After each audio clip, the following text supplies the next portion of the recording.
So hello guys, आज हम लोग स्टार्ट करने वाले हैं हमारा न्यू टॉपिक जिसका नाम है क्या, इंटरनल एनर्जी।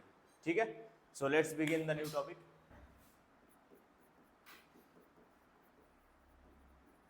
Internal energy. अब इंटरनल एनर्जी क्या होता है?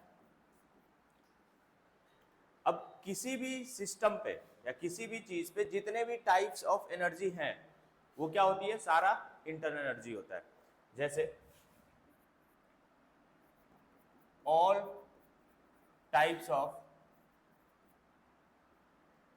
Energy which is associated with the system or any body। किसी भी सिस्टम पे या किसी भी बॉडी पे जितने टाइप्स ऑफ एनर्जी उस पे लग रही हैं वो क्या होता है, सारा इंटरनल एनर्जी। अब देखो, फिजिक्स में हम लोगों ने एनर्जी को पढ़ा था कि जो हमारा जो टोटल एनर्जी होता है वो सम ऑफ होता है काइनेटिक एनर्जी और पोटेंशियल एनर्जी। यही जो टोटल एनर्जी है वो अब कन्वर्ट होकर किस में कन्वर्ट हो गया है, इंटरनल एनर्जी को। अच्छा, इंटरनल एनर्जी को हम लोग या तो ई से या तो यू से सिंबलाइज करते हैं। ठीक है, तो जो हमारा जो इंटरनल एनर्जी है, मैं यू लिख रहा हूं, यही क्या हो जाता है, हमारा जो टोटल एनर्जी है वही हमारा केमिस्ट्री में क्या हो जाता है, इंटरनल एनर्जी। और यहां पे जो आएगा वो आएगा sum of kinetic energy plus potential energy. अब थोड़ा सा समझो इसको कि जो हमारा काइनेटिक एनर्जी होता है, जो हमारा काइनेटिक एनर्जी होता है वो क्या होता है, क्यों होता है, is due to the motion of particle. Kinetic energy क्यों होता है, due to the motion of particle, due to motion. Motion के कारण ही हमारा काइनेटिक एनर्जी होता है। अब कोई भी पार्टिकल तीन तरीके का, पार्टिकल या मॉलिक्यूल तीन तरीके का मोशन करता है। पहला ट्रांसलेशनल,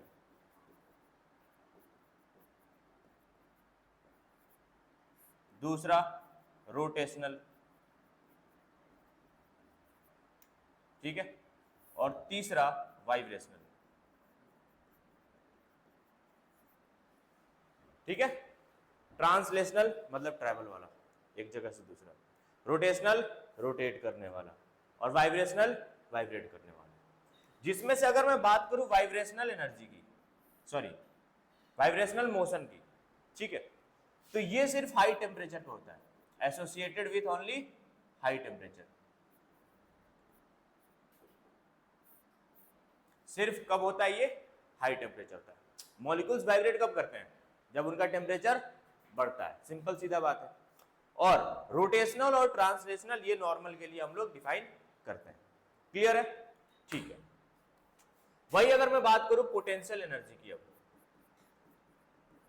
सो पोटेंशियल एनर्जी क्या होता है, it is the interaction energy between the molecules या पार्टिकल्स। पोटेंशियल एनर्जी क्यों होता है, due to interaction between the particles या फिर molecules. It is due to interaction between particles. अब देखो, इंटरैक्शन दो ही टाइप का होता है, क्या, या तो अट्रैक्शन या तो रिपल्सन। इंटरैक्शन कितने टाइप का होगा, या तो होगा अपना अट्रैक्शन या तो होगा अपना रिपल्सन। क्लियर है, समझ में आया? या तो अट्रैक्शन होगा पोटेंशियल एनर्जी और या तो रिपल्सन के कारण पोटेंशियल एनर्जी होगा। क्लियर है, यहां तक कोई दिक्कत नहीं है? ये था बेसिक था किसका, इंटरनल एनर्जी का। अब क्योंकि अगर हमें किसी बॉडी का इंटरनल एनर्जी कैलकुलेट करना है तो देखो उसके अंदर कितनी सारी एनर्जीज आ गई, translational, rotational, vibrational, attraction due to repulsion. इतनी सारी एनर्जीज को एक साथ एक्यूरेट मेजर करना इंपॉसिबल है। दैट्स वाई वी से कि absolute value of internal energy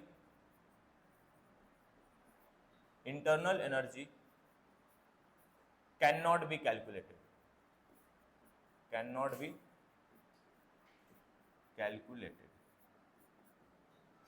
कभी भी किसी मतलब समझ रहे हो, एब्सोल्यूट वैल्यू कैलकुलेट नहीं किया जा सकता है इंटरनल एनर्जी का किसी भी बॉडी में। ठीक है, लिख लीजिए इसको जल्द से जल्द।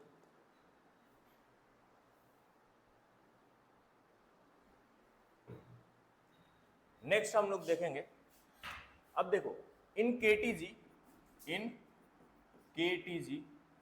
जो हमारा ट्रांसलेटरी काइनेटिक एनर्जी होता है,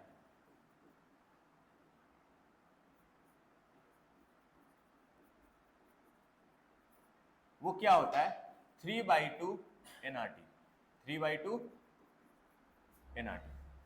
ठीक है, यानी कि change in kinetic energy equals to 3/2 nR delta T, 3/2 nR delta T. अगर टेम्परेचर को हम लोग क्या कर देते हैं कांस्टेंट, तो काइनेटिक एनर्जी भी यहां पे क्या हो जाएगा कांस्टेंट। दिस इंप्लाइज जो डेल्टा टी होगा वो क्या हो गया 0, तो दिस इंप्लाइज डेल्टा के भी क्या हो जाएगा 0। क्या ये चीज समझ में आया? और यहां पे एक और चीज दिखा मैं क्या कि kinetic energy is the function of temperature only. Kinetic energy is the function of temperature only. कौन सा kinetic energy? Translatory kinetic energy. यहां पे वाइब्रेशनल और रोटेशनल की बात नहीं कर रहे हैं हम लोग, यहां पे हम लोग सिर्फ और सिर्फ किसकी बात कर रहे हैं ट्रांसलेशन की। ठीक है, तो वो किसके बराबर होता है 3/2 nRT। क्लियर है, जो कि फंक्शन होगा किसका सिर्फ और सिर्फ टेम्परेचर का। दैट्स व्हाई अगर टेम्परेचर चेंज 0 हो गया तो काइनेटिक एनर्जी का चेंज भी कितना होगा 0। तो अब हम लोग एक नया टर्म डिफाइन करेंगे किसके लिए, due to rotational and vibrational. Vibrational kinetic energy और रोटेशनल काइनेटिक एनर्जी मेजर करने के लिए एक नया टर्म डिफाइन करेंगे जिसका नाम है डिग्री ऑफ फ्रीडम। क्या नाम है? Degree of freedom. आइए देखते हैं डिग्री ऑफ फ्रीडम, इसको शॉर्ट फॉर्म में हम लोग DOFB बोलते हैं। क्या होता है डिग्री ऑफ फ्रीडम? ठीक है, तो ये एक इंडिपेंडेंट टर्म है इंटरनल एनर्जी का। क्या होता है? It is a independent term in internal energy.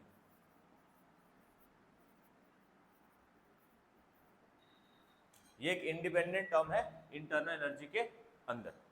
ठीक है, अब देखते हैं। अब जैसे देखो जो हमारा डिग्री ऑफ फ्रीडम जिसको हम लोग F से डिनोट करते हैं, ठीक है, F से डिनोट करते हैं जिसको, वो तीनों केसेस के लिए। ठीक है, FT, ठीक है, translational, FR rotational and FV vibrational. अब यहां पे हमारा जो degree of freedom for vibrational है ये सिर्फ और सिर्फ किसके लिए डिफाइंड है? At high temperature. किसके लिए डिफाइंड है? सिर्फ और सिर्फ एट हाई टेम्परेचर, अदरवाइज नहीं। ठीक है, तो हमारा जो तीनों डिग्री ऑफ फ्रीडम है FR plus FB plus FT, ये किसके बराबर होना चाहिए? 3n के बराबर होना चाहिए। किसके बराबर आता है ये? 3n के, where n is number of atoms in a molecule, where f is number of atoms in a molecule. अब देखना, इसको समझना थोड़ा सा।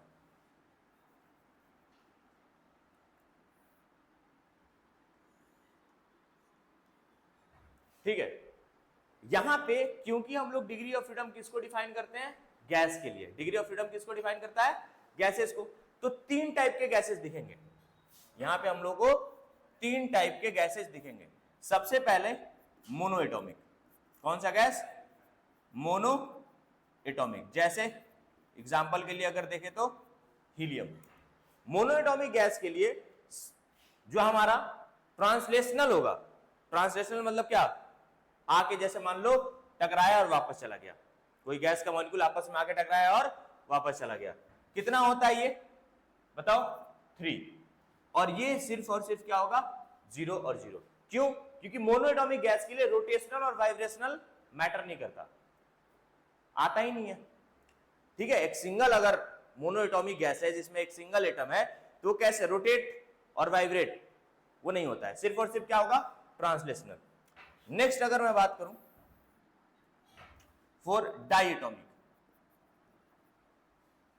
अब डाइएटॉमिक कह लो या फिर और करके लिखो linear polyatomic, linear polyatomic,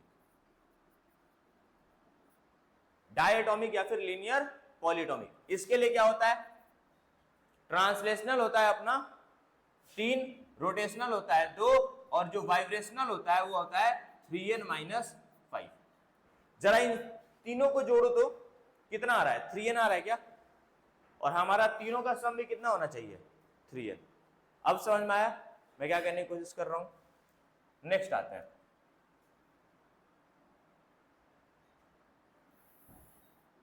next क्या है हमारा, बोलो, पॉलीएटॉमिक। पॉलीएटॉमिक कैसा, लीनियर नहीं, non linear polyatomic, non linear polyatomic. तो इसका होता है 3, इसका भी होता है 3, और इसका हो जाएगा 3n - 6। फिर से इन तीनों को जोड़ो कितना आएगा, 3n। अब क्योंकि हमें Fp एट हाई टेम्परेचर पे ये केस हमें ज्यादा स्टडी करने की जरूरत नहीं है, क्योंकि ये हमारे सिलेबस में नहीं है, तुमको दिखेगा नहीं कहीं, इसलिए सिर्फ और सिर्फ हम लोग क्या देखेंगे, ट्रांसलेशनल और rotational degree of freedom, translational और रोटेशनल डिग्री ऑफ फ्रीडम, जो कि क्या आएगा, बोलो, 3, 4, 5 और 6। 3 किसके लिए हुआ, 4 मोनोएटॉमिक, 3 किसके लिए हुआ, 4 मोनोएटॉमिक, 5 किसके लिए हुआ, डाइएटॉमिक या फिर लीनियर पॉलीएटॉमिक, और 6 किसके लिए हुआ, नॉन लीनियर पॉलीएटॉमिक।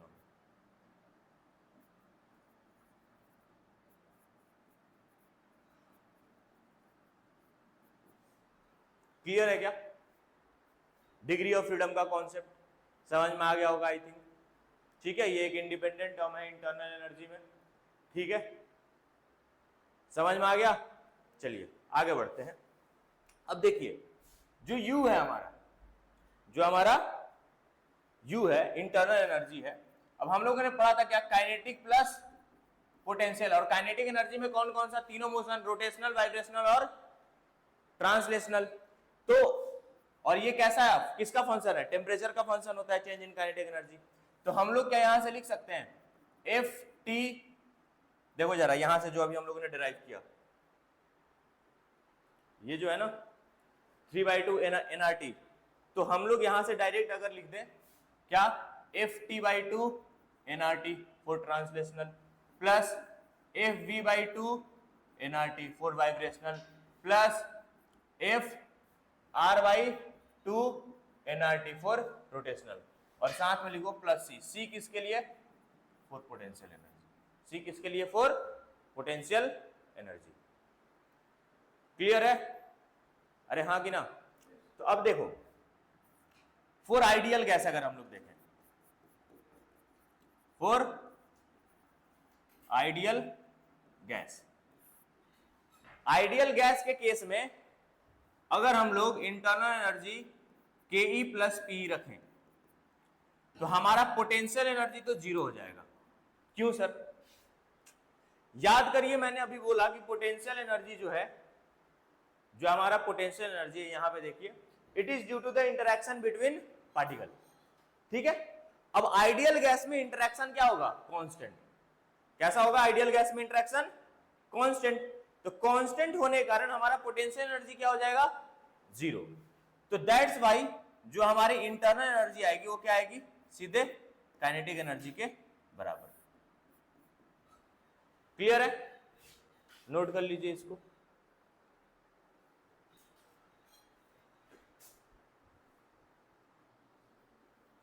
अब देखो हमारा क्या आएगा, इंटरनल एनर्जी क्या आया, काइनेटिक एनर्जी के बराबर, चेंज इन काइनेटिक एनर्जी कह लो, कोई दिक्कत वाली बात नहीं। तो डायरेक्ट हम लोग लिख सकते हैं कि जो हमारा U है वो क्या है बताओ, F/2 nr delta T.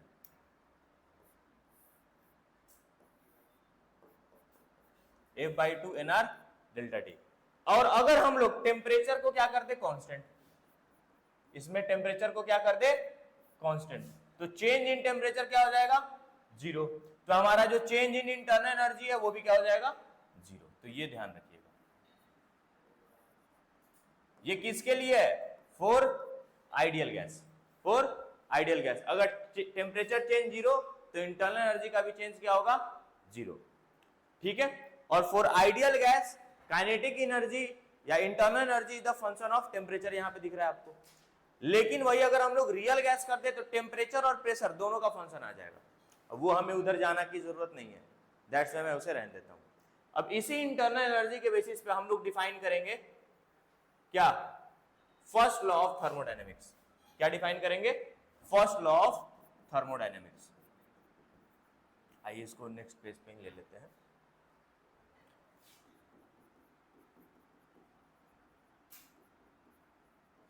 First law of thermodynamics,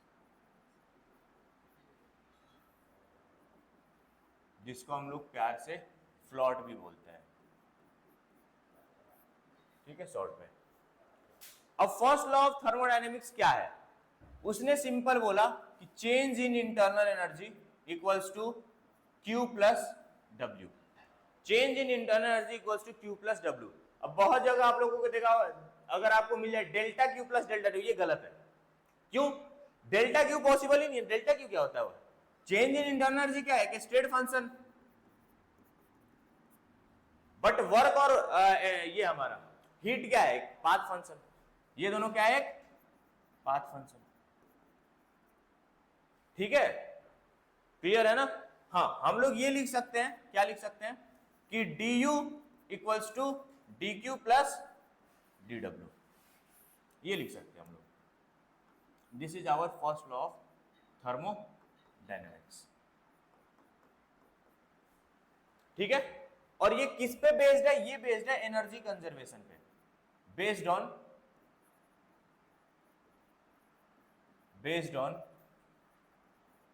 energy conservation. First law of thermodynamics किस पे बेस्ड है, एनर्जी कंजर्वेशन पे। एनर्जी कंजर्वेशन का मतलब क्या सर, कि total energy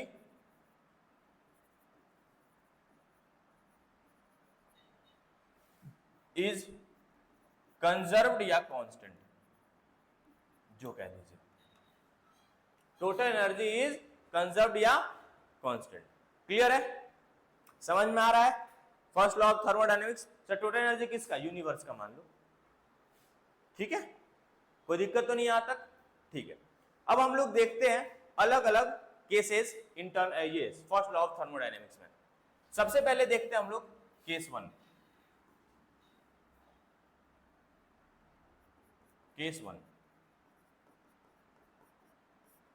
case 1 for isochoric process, for isochoric process.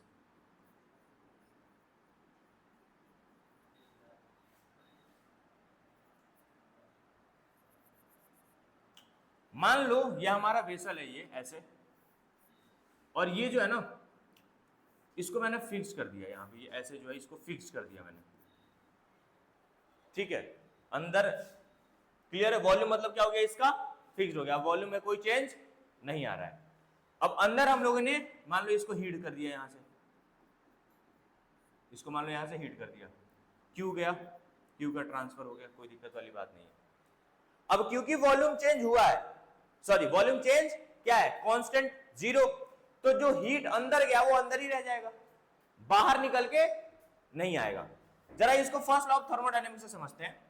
हमारा क्या है, delta U equals to Q plus W, isochoric process है, यानी वर्क डन क्या हो गया 0।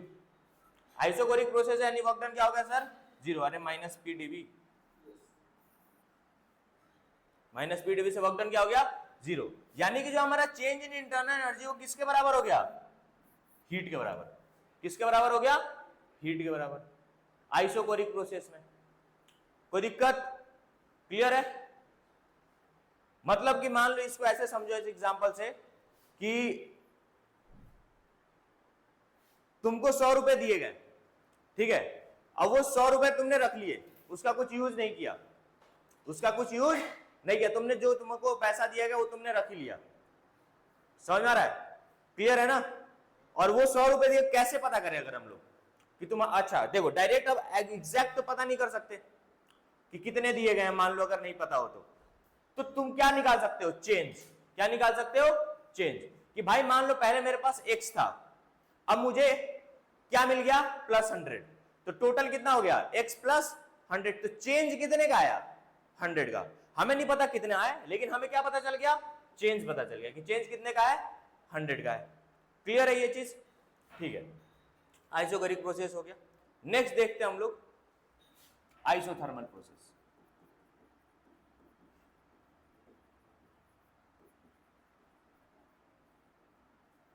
ये हमारा केस 2 होगा, ध्यान रखिएगा, केस 2 फॉर आइसोथर्मल प्रोसेस।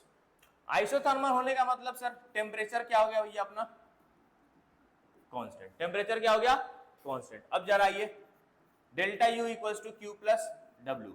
अगर टेम्परेचर कांस्टेंट है यानी कि डेल्टा टी क्या हो गया, 0, और अगर डेल्टा टी 0 है तो यानी डेल्टा यू भी क्या हो गया, 0। यानी कि जो क्यू आएगा वो क्या आएगा, -w के बराबर।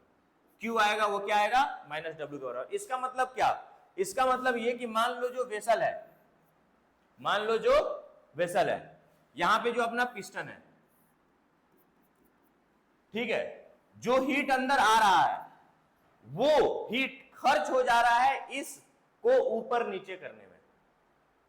जितना हीट आ रहा है उतना दे भी दे रहा है। तुम्हारे पास 100 रुपए आया, तुमने 100 रुपए निकाल के कुछ काम में लगा दिए या किसी को दे दिए, तो तुम्हारे पास क्या हुआ, 0 ही तो हुआ। जितना आया उतना चला भी तो गया, जितना हीट आया उतना यूज्ड भी हो गया। अरे हाँ कि ना, क्लियर है, कोई दिक्कत नहीं यहां तक, ठीक है। नेक्स्ट केस नंबर 3,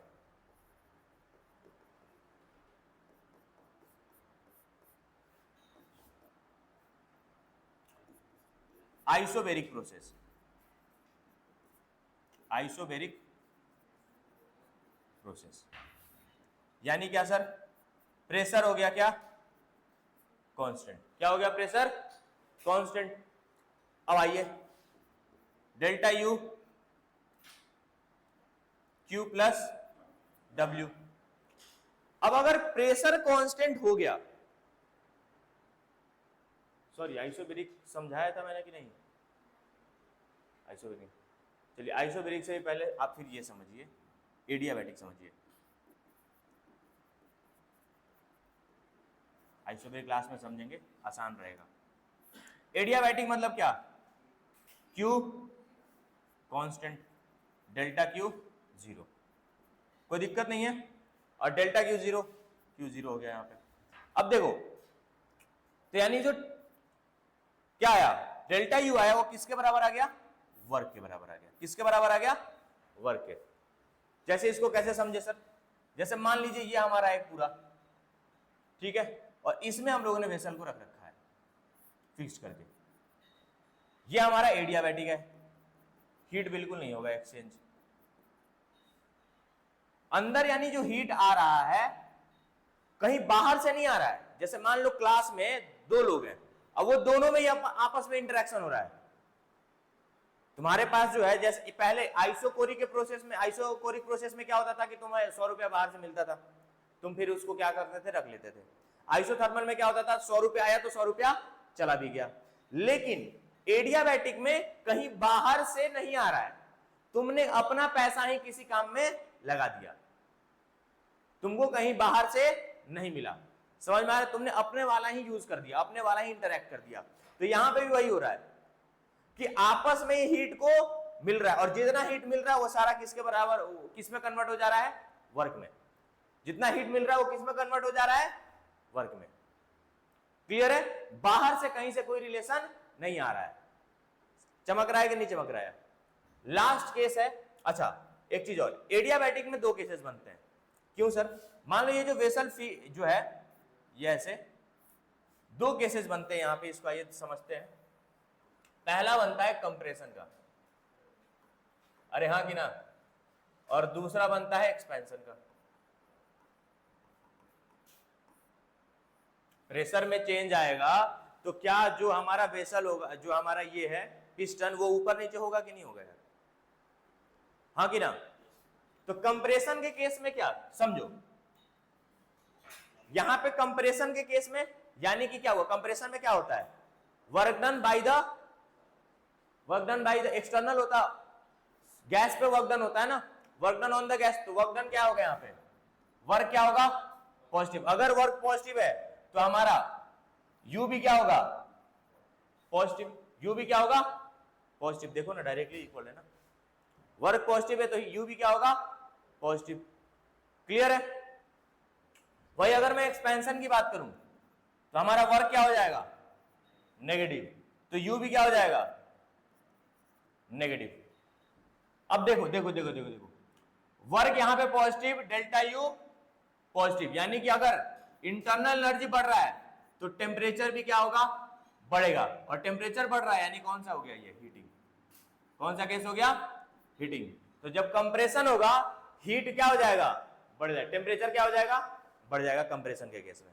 वही अगर मैं एक्सपेंशन की बात करूं तो देखो जरा, इंटरनल एनर्जी क्या हो रहा है, कम, तो टेम्परेचर भी क्या होगा, कम, क्योंकि internal energy temperature direct relation है, और टेम्परेचर कम होगा यानी ये कौन सा केस हो गया, कूलिंग।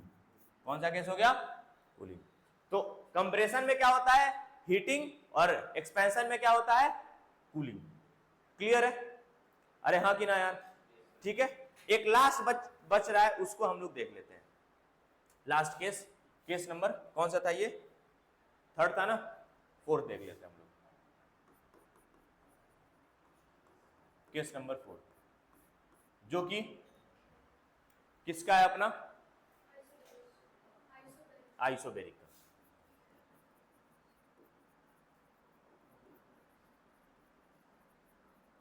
आइसोबैरिक प्रोसेस मतलब सर प्रेशर हो गया कांस्टेंट। अब प्रेशर कांस्टेंट होने की वजह से अब जो यहाँ पे डेल्टा यू हमारा W प्लस क्यू लिखा हम लोगों ने, इसमें कोई चेंज नहीं आएगा। इस बार इसमें कोई चेंज नहीं आ रहा है, इस बार दोनों लग रहे हैं भाई। मतलब कि अगर 100 रुपए आया आपके पास तो आपने उसमें से 10 या 20 या 40 या 50 ही खर्च किए, पूरा का पूरा खर्च नहीं किया। समझ में आया? कोई बढ़ेगा कोई घटेगा। क्लियर है? इसको ऐसे एक एग्जांपल अगर अब तुम समझना चाहते हो, और तो मान लो कि 100 joule of heat is given to system, 100 joule of heat is given to system and system performs 40 joule of work, and system performs 40 joule of work. तो calculate change in internal energy. समझो क्या होगा भैया, W plus Q, 100 joule heat system को दिया जा रहा है यानी क्या होगा, पॉजिटिव। क्यू कितना हो गया हमारा, प्लस 100 गिवन है ना, और ये सिस्टम वर्क कर रहा है कितने का, 40। अगर सिस्टम वर्क कर रहा है तो क्या होगा, -40। तो कितना आ गया चेंज इन इंटरनल एनर्जी, 60। तो कोई बढ़ रहा है कोई घट रहा है। समझ में आया? पूरा जीरो नहीं होगा। इसके सारे केसेस को एक एक बार करके वापस से समझ लेते हैं हम लोग।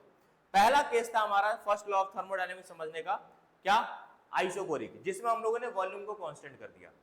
ठीक है, इसको ऐसे समझो, मान लो तुम्हारे पास कोई एक एक्स अमाउंट है, एक्स अमाउंट है। पहले केस यानी आइसोकोरिक में तुमने x प्लस 100 किया, तो जब तुमने x प्लस 100 किया और कुछ बाहर नहीं दिया, चुपचाप वापस में आके रख लिया, तो कितना हो जाएगा, x प्लस 100 टोटल तुम्हारे पास। दूसरा केस हम लोगों ने लिया आइसोथर्मल का, कि तुमने अगर 100 लिया आपने, x जो हमारा तुम्हारे पास अमाउंट है उसमें से 100 आया तो 100 खर्च भी हो गया। अरे हाँ कि ना, क्लियर है? तीसरा केसेज है किसका, आइसोबेरिक का, कि बाहर से कुछ नहीं आया, तुमने अपना ही अमाउंट खर्च कर डाला, बाहर से कुछ नहीं आया तुम्हारे पास, जो तुमने यूज किया अपने तरफ से यूज किया। क्लियर है। और चौथा और सबसे आखिरी केस आया कि अगर तुम्हारे पास 100 अमाउंट आ रहा है, 100 अमाउंट आ रहा है, लेट्स सपोज मान लो 100, तो उसमें से तुमने 30 ही खर्च किए, 70 बच गया तुम्हारे पास। ये सारे केसेस को हम लोग फर्स्ट लॉ ऑफ थर्मोडायनेमिक्स में समझे। अब नोट कर लीजिए इसको जल्द से जल्द। चलिए अब हम लोग समझते हैं नेक्स्ट चीज क्या है वो। देखो यहां पे हमने देखा फर्स्ट लॉ ऑफ थर्मोडायनेमिक्स के सारे केसेस देख लिया। अब एक केस आता है हमारा ऑफ कांस्टेंट वॉल्यूम। क्या आता है, कांस्टेंट वॉल्यूम, जो हमारा पहला केस था आइसोकोरिक प्रोसेस का। ठीक है, कांस्टेंट वॉल्यूम में हम लोगों ने देखा था कि वर्क क्या हो गया हमारा, जीरो, यानी कि जो हमारा चेंज इन इंटरनल एनर्जी था वो किसके बराबर आ गया, Q के बराबर आ गया। अब क्योंकि ये प्रोसेस किस पे हो रहा है, एट कांस्टेंट वॉल्यूम, तो Q को हम लोग क्या लिख सकते हैं, QV। क्या लिख सकते हैं, QV। अरे हाँ कि ना। और याद करिए जब हम लोग हीट कैपेसिटी पढ़ रहे थे, क्या पढ़ रहे थे, हीट कैपेसिटी, तो उसमें 3 तरीके का पढ़े थे हम लोगों ने, मोलर, स्पेसिफिक और एक नॉर्मल हीट कैपेसिटी। क्या पढ़ा था, हीट वहां पे क्या था, एक C डेल्टा T, एक NC डेल्टा T और एक MC डेल्टा T, यही था ना। तो यहां पे जो है, और ये ध्यान रखो वहां पे C जो है 2 तरीके को डिफाइन किया था हम लोगों ने, एट कांस्टेंट प्रेशर और eight constant volume. For eight constant pressure क्या था, Cp, और फॉर एट कांस्टेंट वॉल्यूम क्या था, Cv।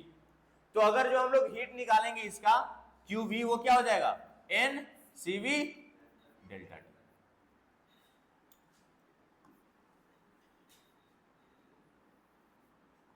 होगा कि नहीं होगा। और यहां से एक स्टेटमेंट हम लोग लिख सकते हैं कि जो टोटल हीट है जो सिस्टम को दिया जा रहा है वो किसके बराबर हो जा रहा है, चेंज इन इंटरनल एनर्जी के। Total heat given to a system is equal to change in internal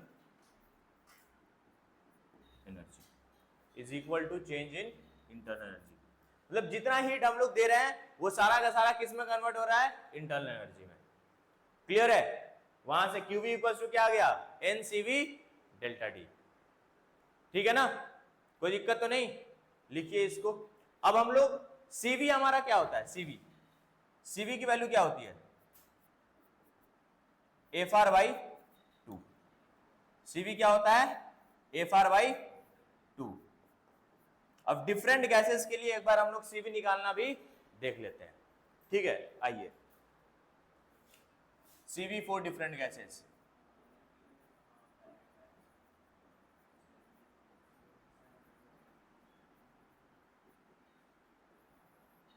ठीक है, मोनोएटॉमिक,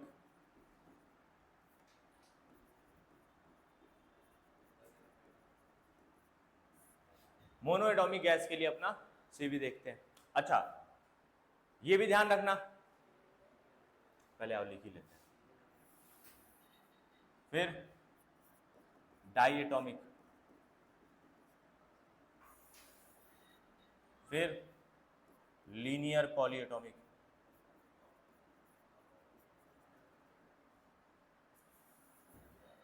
और फिर नॉन लीनियर पॉलीएटॉमिक।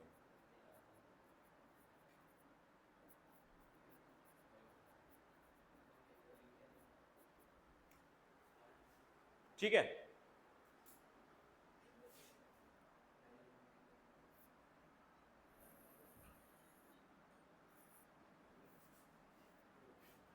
हमें सिर्फ और सिर्फ कौन सा CV देखना है, लो टेम्परेचर का। कौन सा देखना है, at low temperature. High temperature हमारे सिलेबस में नहीं है। ठीक है,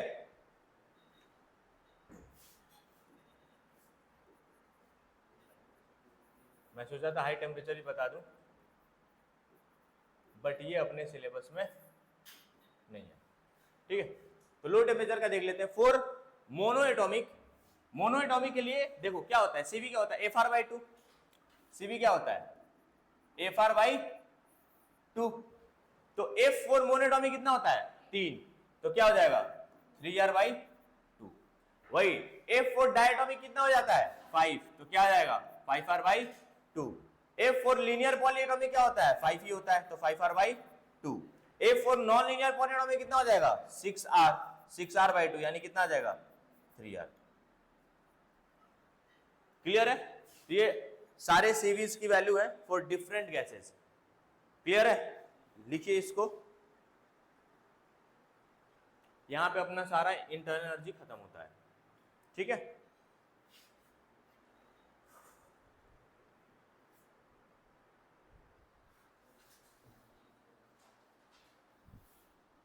अब देखिए, अब जो हमारा नेक्स्ट टर्म आएगा वो होगा इंथैल्पी।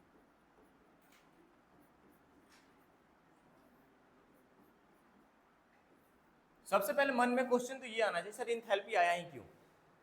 हम लोग तो इंटरनल एनर्जी कैलकुलेट कर ही रहे थे, total change in internal energy calculate कर रहे थे, वहीं से सारा हीट वीट भी निकल ही रहा था अपना। सर हीट निकाला था ना, heat at constant volume equals to total heat transfer at constant volume equals to change in internal energy निकल रहा था, कोई दिक्कत वाली बात नहीं थी। जब हीट था तो फिर हमारा इंथैल्पी आया क्यों? अब हुआ क्या, हमारे एटमॉस्फेयर में, हमारे यूनिवर्स में जितने भी रिएक्शंस हो रहे हैं उसमें से 99% of the reaction at constant pressure होते हैं।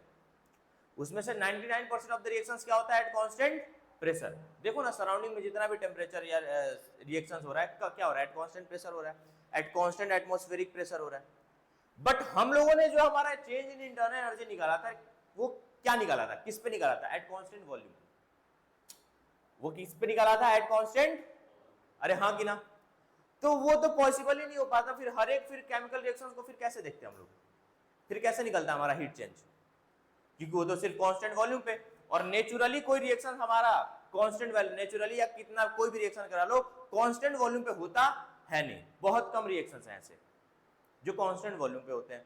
99% ऑफ द रिएक्शंस किस पे होते हैं, एट कांस्टेंट प्रेशर पे। अब कांस्टेंट प्रेशर पे हीट ट्रांसफर मेजर करने के लिए हमें कौन सा टर्म लाना पड़ा, इंथैल्पी। समझ में आया? सिंस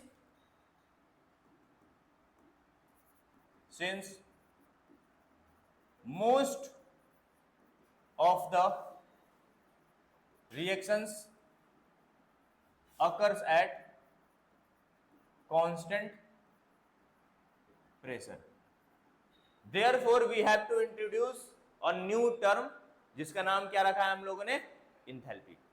अब इंथैल्पी एक स्टेट फंक्शन है, it is a state function, एक स्टेट फंक्शन है। और ये एक्सटेंसिव है या इंटेंसिव, तो ये एक एक्सटेंसिव प्रॉपर्टी है क्योंकि ये मास पे, अमाउंट पे डिपेंड करता है। किसी का मान लो एक स्पेस में एक मॉलिक्यूल है, उसका एनर्जी कुछ और होगा, और उसी स्पेस में 10 मॉलिक्यूल है तो उसका एनर्जी कुछ और होगा, हाँ कि ना? So therefore it is a extensive property. अब देखो हमारा जो प्यारा एनसीईआरटी है उसमें जो हमारा इंथैल्पी है कुछ उसने इसको इस तरीके से डिफाइन किया है, E + PV। ये डिफाइन किया गया किसमें, हमारे एनसीईआरटी में। ठीक है, इसको समझते हैं थोड़ा सा। तो DH = DE + DPV। ठीक है, और ये इंटीग्रल फंक्शन है, इसको अगर मैं दोनों के बारी बारी से कांस्टेंट करके इंटीग्रेट करूं तो क्या आएगा, DE प्लस एक बार आ जाएगा dVdP और एक बार आ जाएगा PdV। आ जाएगा। हमारा पहला केस है case 1 eight constant pressure, eight constant pressure. तो कांस्टेंट प्रेशर जैसे ही रखेंगे ये वाला टर्म 0 डीपी वाला, अरे हाँ कि ना? तो हमारा जो बचेगा क्या, DH equals to DE plus TdV, यही बचेगा। यानी delta H equals to delta E change in internal energy plus P delta V। ये हुआ अपना चेंज इन इंटरनल एनर्जी। ठीक है, कोई दिक्कत तो नहीं यहां तक? ठीक है, अब थोड़ा इसको और इलेबोरेट करते हैं from first law of thermodynamics. तो from first law of thermodynamics D यानी चेंज इन इंटरनल एनर्जी क्या होता है? dq plus dw, dq plus dw। अब dq क्या हो जाएगा? pdv, अरे हाँ कि ना, और इधर आ जाएगा dq प्लस de। तो जरा देखो यहां पे जो वर्क है वो कैसा होगा, पॉजिटिव या नेगेटिव? जरा ढंग से बताना इसको देख के। माइनस पीडीवी लिखेंगे या यहां पे माइनस पीडीवी लिखेंगे ना, या प्लस पीडीवी? अरे वर्क हमारा नेचुरली क्या होता है यार, माइनस पीडीवी तो होता है, तो यहां पे प्लस ना लिख के क्या लिखेंगे? बोलो यार। तो यहां से डेल्टा ई प्लस पीडीवी की वैल्यू किसके बराबर आ जाएगी? डीक्यू का। देखो तो जरा, क्या इस वैल्यू को मैं इसमें सब्स्टिट्यूट कर दूं तो यहां से हमारा क्या इक्वेशन आएगा? डेल्टा एच इक्वल्स टू, बताओ, डी क्यू या डी एच, ऐसे लिखो अभी तो, D H equals to D Q. यानी डेल्टा एच किसके बराबर आ जाएगा? क्यू के बराबर। किसके बराबर आ जाएगा? क्यू के बराबर। और ये चीज हो रहा है eight constant pressure, that's why इसको क्या कहेंगे? क्यूपी। क्या कहेंगे? क्यूपी। तो यहां से क्या ये स्टेटमेंट निकल के आएगा कि heat transfer at constant pressure is equal to change in internal energy, and heat transfer at constant volume is, sorry, heat transfer at constant pressure is equal to change in enthalpy, and heat transfer at constant volume is equal to change in internal energy। अभी देखो हम लोगों ने पहले किया था, यहां पे देखो किधर गया,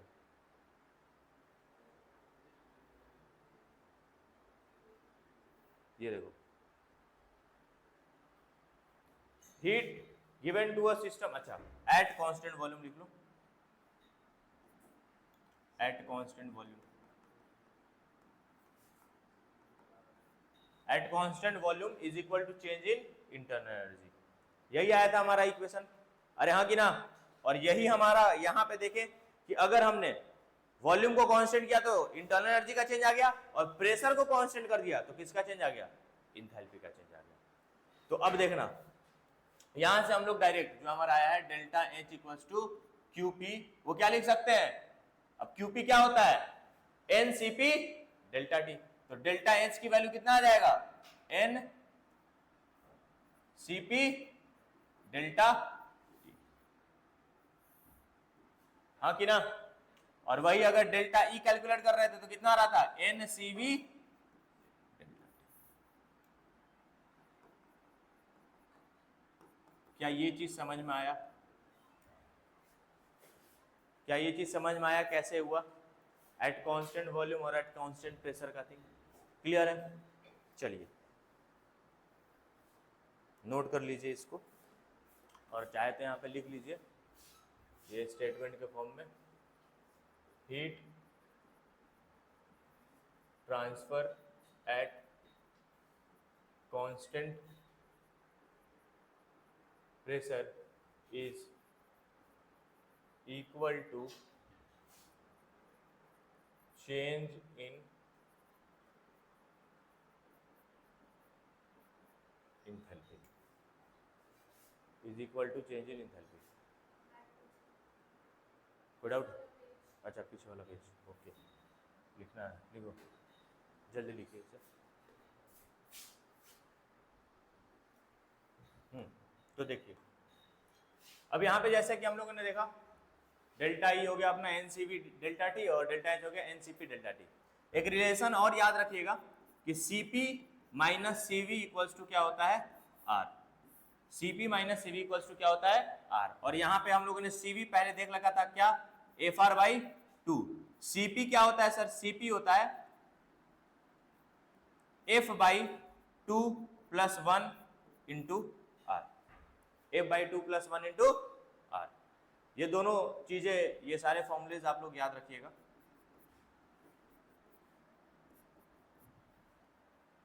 ठीक है, क्लियर है। चलो अब हम लोग देखते हैं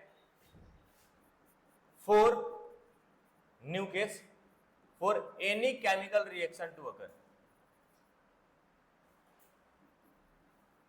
अगर कोई केमिकल रिएक्शन हो रहा है, अगर कोई केमिकल रिएक्शन हो रहा है, उस केस में हम लोग एंथैल्पी चेंज कैसे निकालेंगे। सर अभी क्या देख रहे थे, ये वाला जो केस था हमारा कांस्टेंट मोल्स का था, कि नंबर ऑफ मोल्स क्या हो जाए कांस्टेंट, तो क्या हो जाएगा एनसीपी डेल्टा टी।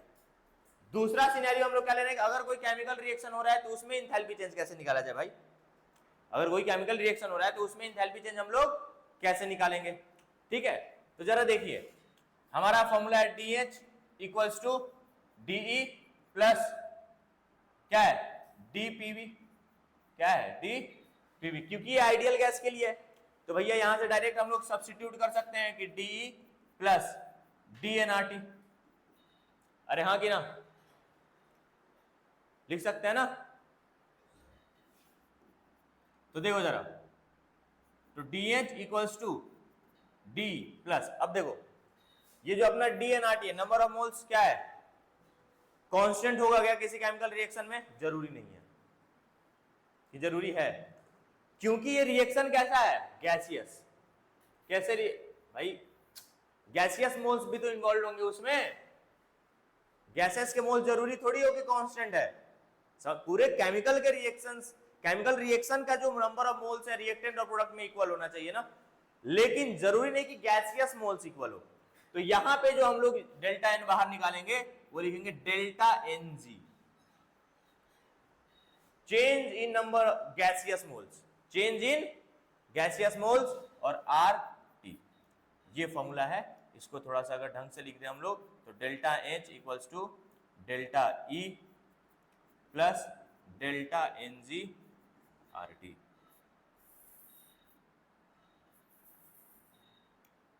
ठीक है, where delta N is what, delta N G is what, change in, ये इक्विलिब्रियम में पढ़ेंगे इसको और हम लोग ढंग से, चेंज इन गैसियस मोल्स,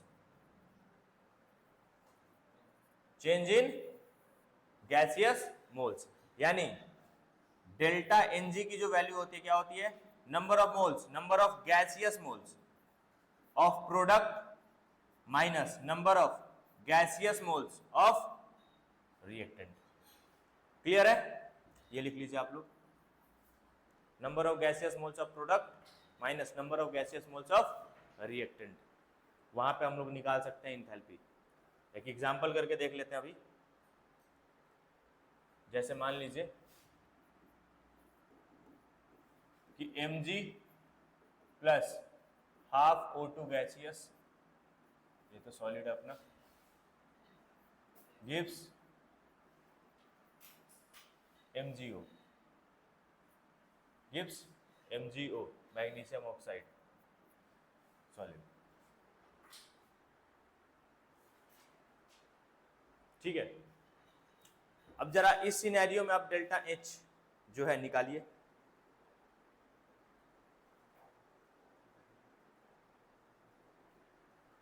मान लीजिए आपको डेल्टा E की वैल्यू क्वेश्चन में गिवन है, ऐसे मान लो 100 जूल गिवन है, तो डेल्टा H की फॉर्मूला पुट कर दो, 100 delta E plus delta NgRT। अब डेल्टा Ng इस केस में कितना हो जाएगा, -1/2 R इंटू टेम्परेचर, मान लीजिए आपको कुछ दिया हुआ है 27 डिग्री सेल्सियस, उसको केल्विन में कन्वर्ट कर लेना है, 300 केल्विन इंटू 300, निकल जाएगा डेल्टा H। ठीक है, R की वैल्यू आप लोग रख सकते हैं अपने मन से, कोई दिक्कत वाली बात नहीं है। ठीक है, चलिए ये तो किसके लिए था? For any chemical reaction delta enthalpy change. पहले हम लोगों ने क्या क्या देख लिया कि अगर कांस्टेंट प्रेशर हो तो इंथैल्पी चेंज क्या होगा, नंबर ऑफ मोल्स कांस्टेंट हो उसमें क्या होगा। फिर क्या देखा हम लोगों ने, for any chemical reaction enthalpy change कैसे निकालेंगे। अब नेक्स्ट केस जो हम लोग देखेंगे for solid and liquid, for solid and liquid. Solid और लिक्विड के केस में इंथैल्पी चेंज हम लोगों को कैसे निकालें। ठीक है, काफी आसान है। क्या है, DH इक्वल्स टू, हमारा तो एनसीईआरटी में यही दिया होना, H equals to what, E plus PV, यानी कि DH equals to DE plus DPV। यानी अब क्योंकि सॉलिड और लिक्विड है तो उसमें प्रेशर और वॉल्यूम कोई भी भाई कांस्टेंट तो नहीं है ना, कुछ भी, वो तो सिर्फ गैसेस में लेते हैं ना भाई। तो इसमें क्या हो जाएगा, delta H equals to delta E plus delta PV। अब डेल्टा PV का मतलब क्या, delta H equals to delta E plus P2 V2 minus P1 V1। So ये आपको एक चीज ध्यान रखना है।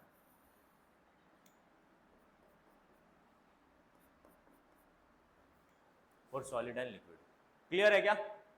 लिख लीजिए इसको जल्द से जल्द।